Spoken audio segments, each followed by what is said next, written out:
Baik, teman-teman sekalian, untuk sesi 2, Bismillahirrahmanirrahim. Assalamualaikum warahmatullahi wabarakatuh. Pertanyaan di sesi 2, yang pertama, bagaimana laki-laki dikatakan siap menikah? Laki-laki dikatakan siap menikah ketika dia sudah ba'ah. Ya. Dia ba'ah. Dia mampu melakukan hubungan suami istri, dia mampu berjima. Kemudian ditambahkan lagi di dalam kitab Nailul Autor, wal mahru wan nafaqoh. Jadi mampu memberikan mahar dan nafkah. Nah, di sisi lain adalah kelima bekal persiapan pernikahan itu sudah juga dirasa siap gitu. Bukan betul-betul siap tapi sudah dipersiapkan.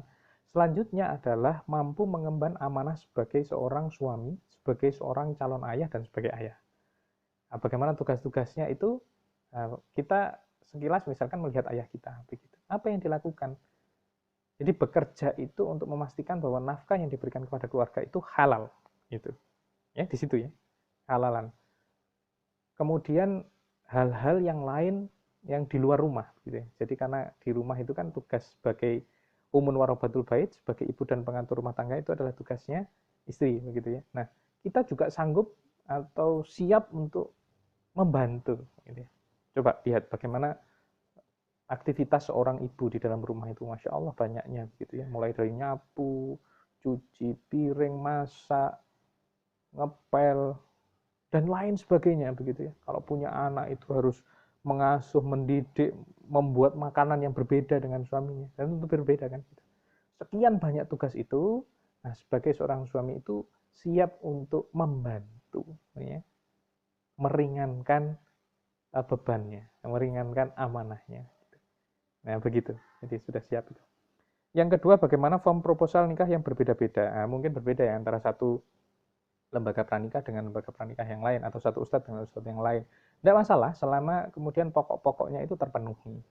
Tentang kriteria diri ya, ciri fisik diri, kemudian aktivitasnya, apa yang dibaca, apa yang dilihat begitu ya. Karena seseorang itu akan bergantung pada apa yang dibaca, apa yang ditonton begitu ya. Itu melihat kualitas dirinya.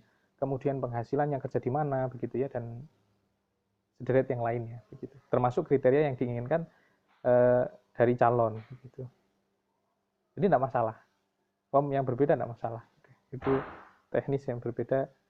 Misalkan dalam tabel-tabel atau berupa narasi, tidak masalah gitu. Kemudian yang ketiga, bolehkah proposal nikah dilempar dari satu pihak ke pihak yang lain? Misal, gagal ta'aruf dengan fulan, lalu fulan menikah dengan orang lain, si fulan tadi menawarkan untuk memperantarai si akhwat dengan teman fulan tadi. Kalau tanpa kasus ya, bolehkah proposal nikah dilempar dari satu pihak ke pihak yang lain? Pertanyaan sampai di situ, sebaiknya tidak. Karena pemerantara atau mak comblang atau ya orang yang memperantarai itu ya, sebaiknya adalah orang yang dipercaya oleh kedua belah pihak. Gitu. Dan ketika dipercaya oleh kedua belah pihak ini, namanya amanah itu kan yang memberikan itu merasa aman diberikan kepada seseorang tadi. Jadi maksudnya adalah sebelum pernikahan itu terjadi, bahkan khitbah pun itu rahasia kan, ya. Nah maka bisa menjaga rahasia itu, begitu. Nah jadi kalau dilempar itu, kita tidak tahu sampai lemparnya sampai di mana, begitu. Tapi kalau melihat kasus contoh, begitu ya, kalau ini bagus gitu, ta'aruf dia dengan si fulan, A dan B ta'aruf. Kemudian salah satunya menikah lebih dulu. Nah, salah satunya yang menikah ini kemudian yang sudah menikah ini menawarkan kepada yang dulu pernah ta'aruf dengan dia untuk dita'arufkan dengan temannya. Nah, barangkali karena sudah mengetahui kriteria yang diharapkan, oh ini kayaknya cocok nih dengan teman saya begitu ya. Nah, inilah the real ukhuwah. Merasa bersaudara sehingga ketika saudaranya ada yang belum menikah begitu ya, dia sudah siap menikah, belum menikah, diupayakan dibantu. Nah, bagus ya. Kalau seperti ini bagus, dengan catatan tidak ada komunikasi yang dilarang, begitu ya.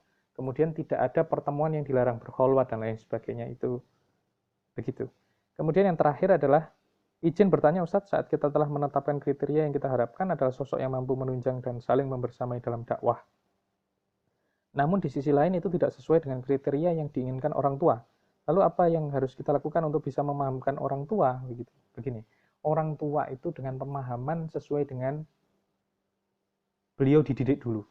Jadi beliau dididik oleh mbah kita dulu seperti apa, ya itu yang beliau pahami. Gitu. Dan orang tua sekarang kalau berharap calon menantunya itu mapan dan lain sebagainya, itu saya kira wajar begitu ya. Wajar, umumnya orang begitu. Gitu. Tinggal kemudian meluruskan gitu ya, bahwa mapan itu nanti didapatkan setelah menikah. Yang terpenting adalah agamanya, akhlaknya, kepribadiannya, saksiahnya, begitu ya. Bagaimana ibadahnya, bagaimana dakwahnya. Nah, tadi catatan itu bagus gitu. Jadi diutamakan untuk membersamai dakwah. Ya karena memang dakwah adalah poros hidup. Dan nahnu duat qabla syai'in. Kita adalah dai sebelum jadi apapun gitu. Ad'u ilallah, kita diperintahkan untuk menyeru kepada Allah gitu.